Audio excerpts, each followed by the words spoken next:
안녕하세요. 제알맨 운송 멘토 박병철입니다. 오늘도 일자리 관련을 해서 저희가 소개시켜드릴 신규 업체가 있기 때문에 이렇게 영상을 찍게 되었습니다. 뭐 썸네일을 보고 오셔서 아시겠지만 저희가 이전부터 계속 진행해온 25톤 상부개폐형 윙바디라던가 아니면 워킹카로 통해서 할 수 있는 일인데요.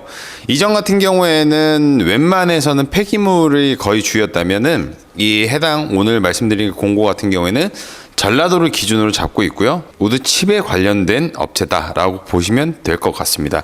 일단 우드칩이 어떤 건지 전혀 모르시는 분들을 위해서 간략하게 좀 설명을 드리자면은 건축용 목재나 나무 뿌리 그리고 이 가지들을 이렇게 좀 잘라놓은 것들을 우드칩이라고 합니다. 이런 우드칩 같은 경우에는 제품화를 통해서 이제 그 가공을 하게 되죠. 그렇게 되면은 이제 화력 발전의 원료로 쓰이게 된다라고 보시면 되는데요. 가장 요즘에 이제 환경적인 이슈가 많아지면서 떠오르는 신재생 에너지다. 떠오른다라고 하기에는 좀 몇 년 되긴 했죠. 그래서 계속 이제 국가에서도 지원을 하고 있고 많이 이제 앞으로 쓰일 그런 신재생 에너지다라고 보시면 되는데, 일반적으로 다른 신재생 에너지에 비해서 지속적인 공급이 가능하다는 점이 아무래도 우드칩에서는 가장 강력한 강점이 될 것 같고요. 석유나 천연가스보다도 이 경제성이 우수하고 아무래도 환경적인 요소에서 특별히 또 장점이 이루어질 거기 때문에 단점이라고 찾아볼 수 없는 품목이다라고 보시면 될 것 같고, 어쨌든 이러한 우드칩 같은 경우에는 뭐 펠릿으로 만들기도 하고요. 압축을 해서.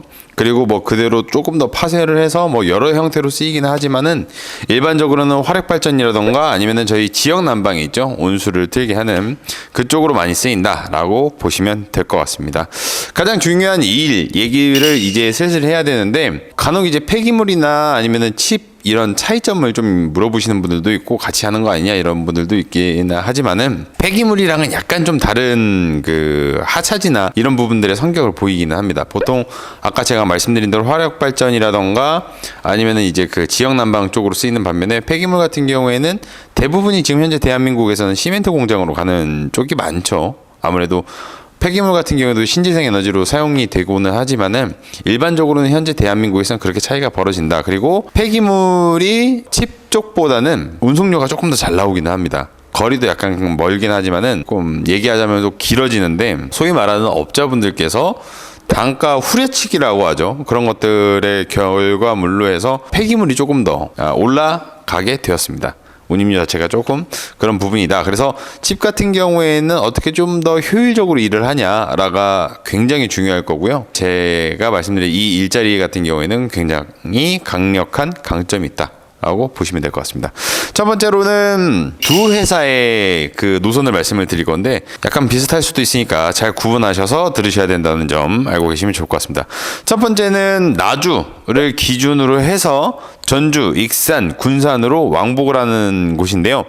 여기에는 이제 매출 1,500에서 1,600으로 잡혀 있는데 거리 자체가 멀지가 않기 때문에 순이익이 굉장히 높게 책정이 되어 있다라고 보시면 되고요. 그러니까 한마디로 나주에서 출발점을 기준으로 잡고 있는 회사가 한 군데가 있고, 두 번째는 출근지는 무조건 익산입니다. 그래서 하루에 도는 코스가 있는데 요거를 제가 자막으로 띄워드리겠지만은 잘 한번 들어보셔야 돼요. 첫 번째 익산에서 장성으로 가는 게 편도로 150km 정도가 돼요. 요게 45만 원 정도로 책정이 돼 있고, 이 장성에서 광주나 목포로 좀 더 내려가야 되는데 장성에서 광주는 좀 가까운 편이죠. 광주나 목포로 가게 되는데 요거는 공차로 이동을 하게 됩니다. 그리고 선택지가 3개가 주어져요. 첫 번째는 광주 목포에서 군산으로 가게 되면 50만 원, 광주 목포에서 조치원으로 가게 되면은 60, 그리고 광주 목포에서 인천으로 가면은 80만 원 이상을 드리게 되는데, 아무래도 전라도에 거주하시는 분이라면은 첫 번째인 군산으로 제일 많이 가실 겁니다. 왜냐면 다시 익산으로 가서 또 내려가고 이렇게 왕복을 하는 게 벌어지겠죠. 그렇게 되면 보통 1회전당 가까운 거리로 보게 되면 95만 원 정도. 그러니까는 칩 쪽에서는 굉장히 효율적이고 운임료가 좀 높게 책정되어 있다라고 보시면 돼요. 그래서 보통 하루에 한 1회전에서 2회전 정도 진행이 된다라고 보시면 되고요. 익산을 기준으로 아까 제가 출발지라고 말씀드렸는데, 이 치고 다시 올라와서 군산에서 일을 끝내시게 되면은 바로 퇴근이다. 그러니까 출퇴근도 가능한 일자리다라고 보시면 되고, 선탑 같은 경우에도 현장을 다 돌아다니면서 진행이 가능하니까 나머지는 아무래도 현장에서 보는 게 가장 정확하지 않을까 싶습니다. 그래서 해당 회사 같은 경우에 현재 T5는 세대예요. 근데 현재 이제 인허가를 받고 있는 공장이 있습니다. 그래서 이 공장 같은 경우가 조금 아무래도 칩 같은 경우에도 시험을 해봐야 되고 이 가동이 잘 돼야 된다라는 부분들이 시간이 조금 걸리게는 되어 있어요. 그래서 요게 1월 정도부터가 이제 정상 가동이 되는데 그때는 T5가 약간 늘어날 수가 있거든요. 먼저 이 T5가 차게 되면은 저희가 그 해당하는 영상이라던가 이런 부분들을 더 찍게 될 거고 아마 내년 1월쯤에 다시 이 일자리에 대해서 말씀을 드리지 않을까 생각을 합니다.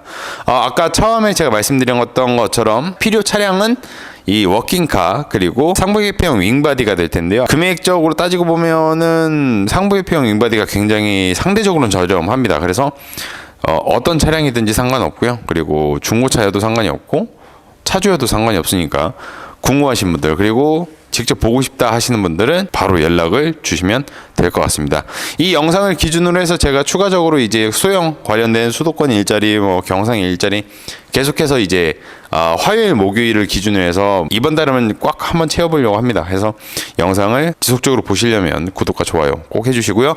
문의를 조금 하고 싶다라고 하시는 분들은 아래 보이는 연락처라던가 저희 카카오톡 플러스 채널 바로 전화로 주셔도 되고 문의를 해주시면 저희가 성심성의껏 도와드리도록 하겠습니다. 마치겠습니다. 네, 지금까지 지하의 운송호 멘토 박병철이었습니다. 감사합니다.